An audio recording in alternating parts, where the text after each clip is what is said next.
NBA we go, and let's run the floor. Bobby Marks with SGA now locked up long-term. Is Oklahoma City in position to keep its big three together this time? They are. They've got a surplus of potentially 4 first-round picks next year. They've done a terrific job of staggering the contracts over the next few years here. Certainly keep an eye on Jalen Williams and Chet Holmgren, but yes, they are in control to keep this team together.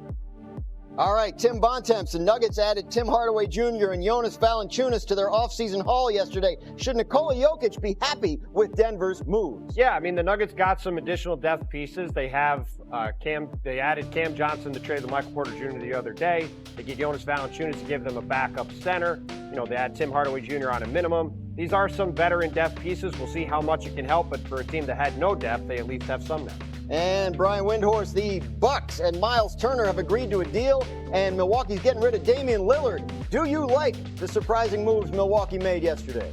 I mean, I like the audacity. I like the creativity. It's pretty remarkable. I don't think anybody saw this coming. Miles Turner is an excellent player, but I'm not sure it moves the needle on the balance of power in the Eastern Conference. And now, instead of a stopgap to replace Damian Lillard, they need a full-time point guard to replace Damian Lillard, and right now they don't have it. So let's take a little bit of a deeper look at what Milwaukee did. Obviously, Wendy, right, it's a win-now move, but because of what they did with Lillard, can you take us through just sort of the impact it has moving forward? So they have been contenders for about 6 or 7 years now with Giannis, and they've had really unfortunate luck with injuries over the last few years. Giannis has been injured in some playoff series, and then this last year, tragically, Dame Lillard tore his Achilles in the playoff series. And they have exhausted all of their resources during that time. They have traded away all their draft picks. They have used up all their cap space, and yet there was still some concern that Giannis might want to ask out of the franchise. Their reaction to that was to start borrowing from Peter to pay Paul in 2028, 29, and 30 by putting Dame Lillard on a wave and stretch where they will now pay the remaining $113 million of his salary, $23 million at a time over the next 3 years. This was never envisioned this way when this provision was put into the collective bargaining agreement. It was meant to help shorter-term situations, and now this is going to be like an albatross around their neck. They don't think it today, but I promise you, in 2030, the Bucks fans are going to have a party when this is off their books, because this is going to end up being a problem for years into the future. And let me tell you where they had a party yesterday, Dan. They had a party in Portland, because the Portland Trail Blazers own the Bucks first-round draft pick in 28, 29, and 30, and their long-ago franchise player, Dame Lillard, is going to help pull that team down and make those picks even better. A lot of layers to these moves that happened basically right after we went off the air yesterday. I know all you guys were calling around the league to get reaction. Bontemps, what kind of stuff were you hearing? Yeah, I mean, look, I think Brian summed this up pretty well in talking to one executive yesterday. They said this is the kind of thing you come up with when you're sitting in a boardroom in July trying to figure out what to do with your team to dig out of the hole you're in, but that in a couple of years you're going to look back on it and say, what did we do, right? And as Brian said, when you have a $22 million dead cap hit on your books for the next 5 years, that's not something you can get away from. You can't trade it. You can't buy it down later. That's just stuck there. So this team is going to be stuck with limited flexibility going into, all the way through the rest of the decade. Now, if it keeps Giannis Antetokounmpo in Milwaukee for this year and beyond, then the cost of doing business. He is the greatest player to play in this franchise's history. The longer you can keep him around, the better. But if somehow it doesn't keep him around, or if it's only a short-term fix, this is going to be something that's going to linger for a very long time. And while Miles Turner is a good player and a guy who fits very well with Giannis Antetokounmpo as a rim-protecting center who can also shoot threes, it's a rare commodity. He also doesn't replace the 24 points a game Damian Lillard scored last year for the Bucks. That is a hole they still have even after this move. Yeah, you say short-term fix. Tim McMahon, Damian Lillard was not supposed to be that, and he ended up only being there 2 years. So what did yesterday's moves tell you about the state of the Milwaukee Bucks franchise? Yeah, this is a desperation move, and it's an admission that the Damian Lillard trade was a complete disaster. And obviously, there's unfortunate circumstances with Dame tearing his Achilles. But even before that, you go all in on a superstar like that, to keep Giannis happy, to try to reopen that championship window. It doesn't produce a single playoff series win. And look, they haven't paid off the picks on the Drew Holiday trade, which, by the way, did help deliver a championship. They flipped Drew Holiday for Damian Lillard. Now they owe Dame $22.5 million for the next 5 years. By the way, that's the point 5 years from now when they'll finally pay off the picks from the Dame deal. So they're out money, they're out picks. Miles Turner's a nice fit. He's a nice player. He's a moderate upgrade over Brook Lopez, but this does not vault the Bucks back into the championship contention picture.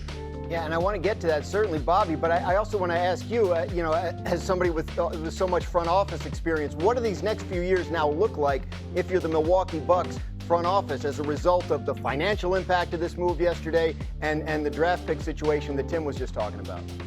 Well, usually you look at it in a 3-year window, Dan. I think Milwaukee's looking at it right now in a 1-year window here as far as trying to get Giannis as far as to commit long term, and all indications are is that yes, he's still on board here. It's kind of like trading future draft picks, but the financial version, basically by doing this waive in stretch provision. And there are severe implications similar to trading future picks when you have a $23 million dead cap hit. That thing is not going away forever for the next 5 years. But for Milwaukee, it's all about the now. We'll worry about 2029, 2030 later. So do you think, Bobby, that they've done enough to convince Giannis to stay?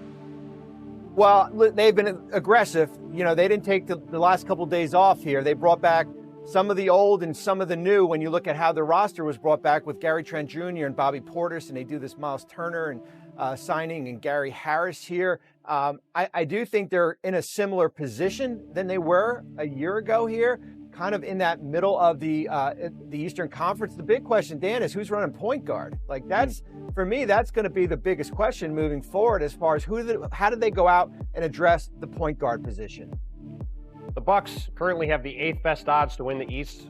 I think that, while the odds aren't always perfect, I think that sums up where Milwaukee sits. They have a ton of work to do to just get into contention in the East, let alone contention to win a title, which is what Giannis Antetokounmpo has said. He wants to win multiple titles in his career. Even after this move, they are very far away from doing that. Yeah, and McMahon, I know obviously what you said earlier about the moves Milwaukee made and what the impact is of the Lillard trade and how damaging that is. But when you look at Milwaukee right now, they're making win now moves. Are they? Do they look to you like a win now team? I think they're a playoff team. I don't think they're a second-round playoff team, which puts them exactly in for the last couple. You ask, hey, is this enough to keep Giannis happy? We've been kind of waiting for Giannis to ask out for. Even going back before the Drew Holiday trade, that kept him around. Then Dame kept him around. But at this point, I don't think it is. I don't think the question is this enough to keep Giannis happy? I think it's how bleak do things have to be for Giannis to ask out of Milwaukee. Clearly, he doesn't want to do that. He wants to be there. If he was looking for reasons to leave, he'd have been gone a week after the season. Say, hey, make something happen. Get me out of here. That hasn't happened yet. So I don't think they're contenders, but I don't think that Giannis is going to go pound on the door and say, get me out of here. Yeah, generally in the NBA, it seems if a player wants out, we know about it. Wendy, how about the Indiana end of this? Miles Turner was somebody that I think a lot of people thought they might bring back, right? What does this mean for the Pacers?